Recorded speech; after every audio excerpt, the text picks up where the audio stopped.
Hurricane Michael is crossing the panhandle here in Florida. It's nasty here. Luckily, we're not getting the bad part of it. But it's definitely not a good day to get out on the lake. So let's get in the shop.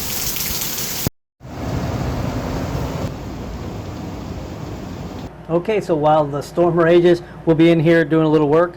I just made this silicone mold of this jitterbug style topwater lure, and I need to form an internal wire harness for it, since I'm not going to be using screw and eyes. So I thought I'd take this opportunity to go ahead and show you how it is that I come up with the design for it and what kind of things I take into consideration. So let me show you on the dry erase board. So before I start on a wiring harness, I really need to know how I'm going to utilize the interior space of that lure. So this is a very rough sketch of what I got over here. Here's an eye. And so I know that I've got my tie eye right here, and the belly hook eye, and the tail eye right there. That's a great start for me, but I also have to take into consideration what I'm going to do on the inside of this lure. I know that I want to make it nose heavy, so I'm gonna get rid of this eye. So I know I'm gonna want to put a weight right about there, and it'll be a split shot, so I'll be able to run through it a little ways.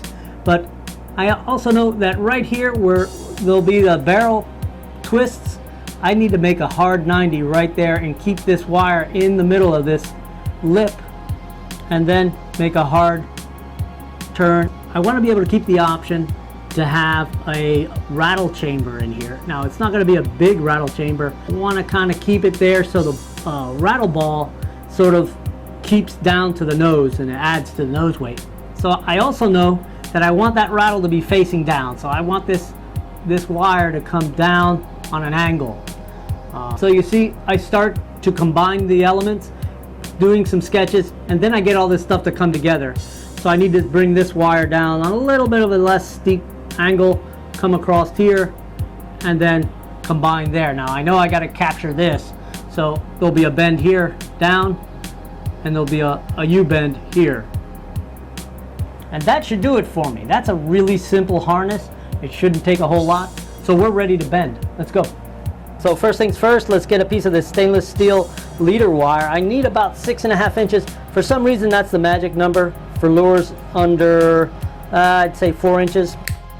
And it works well. This is a 174-pound leader wire. So you begin this process with the wire, knowing that you're going to have an eye at the beginning. So let's go over to the wire twister and make an eye.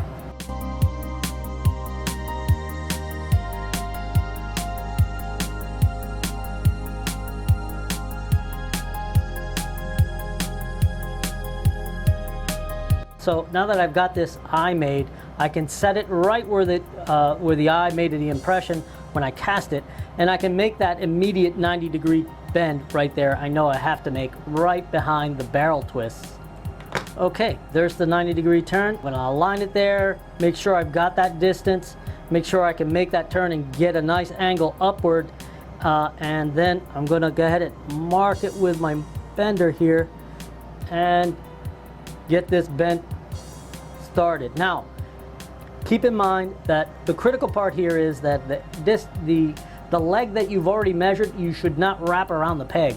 Only use the tag end to wrap around the peg. This way you don't use up the wire in the bend and end up with a short wire on this side. So always remember, the measured side doesn't get bent around the peg. There you go. Now I've got that alignment. That's exactly how I want it. So there's that first bend. Now I'm going to make the eye bend here.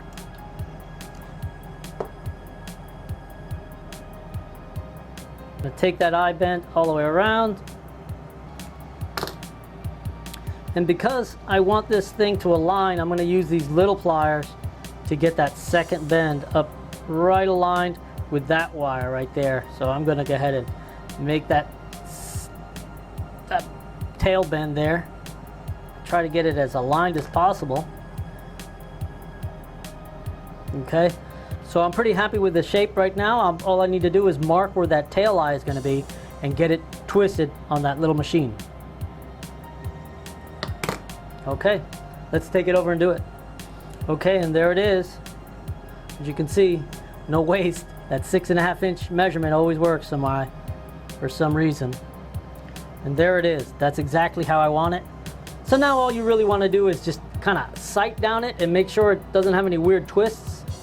Make sure when you set it down, it lays nice and flat. My next step is to take this to the printer and make a print. And here's what that looks like. And now I can work with this to make a jig for bending the wires. This is the kind of jig I use, and I'll make one for this. So because I don't want to waste aluminum, I have more plates, but I'm going to turn this over and I'm going to use the back of this for this one and cut it out to make it easier to work with. I can take this and align it and tape it down. Okay, I've got my template taped down to the little steel plate or aluminum plate, and I've got this little aligning pin, which is one of my bending pins. Now I just need to mark where I want the rest of the pins. Now what I need is a pin everywhere where there's a bend, and so the pin will go on the inside of the bend.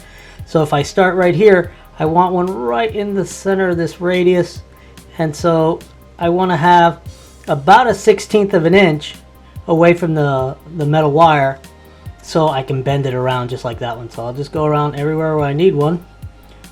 Put a mark right there. Put a mark right there. And I'll put a mark right in the center of that eye right there. Now I'll take this to my drill press, drill these out with 1/8 inch holes so I can use the pins, and then I'll bring it back in. Okay, so I got them drilled out. So the key here is to be sure that I know what's what. So I'm going to go ahead and mark them with this ink pen. With this permanent pen, I know that's by nose. So now it's just a matter of sketching in what it's going to look like. So I've inked in the path of the wire, so you can see that's how it's going to flow when I actually do the bending. And I'll go ahead and give it a name.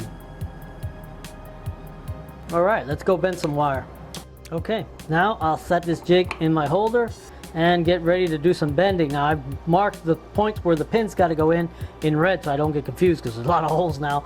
But I'm going to go ahead and start. Now, one thing I realized is because these barrel twists are in the way here, I really have to make that first bend by hand. So I made the bend, so I just need to refine it so it's in the right spot. That looks about right.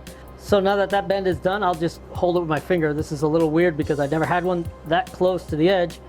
But now I'm just going to make that turn just to the next pin location. Place a pin, make another bend,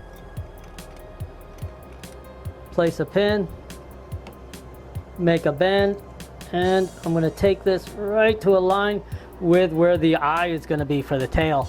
And at this point, all I do is just make it, give it a little kink so I know where to put that eye. So let's twist an eye in it.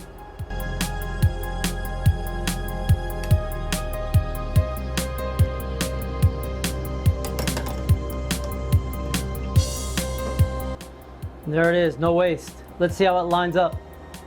Here's the original, and here's the new one. Right on the money. There they are, pretty much right on the money. Let's see how they fit. Perfect. Perfect. All right, I'm happy with that. So here's the original form, and let's see how it aligns. It should be perfect. So that's my technique for getting these wire forms and being able to mass produce them, or at least reproduce them pretty accurately. And I'm ready to start making these lures. Get ready for some videos with the wobble grub.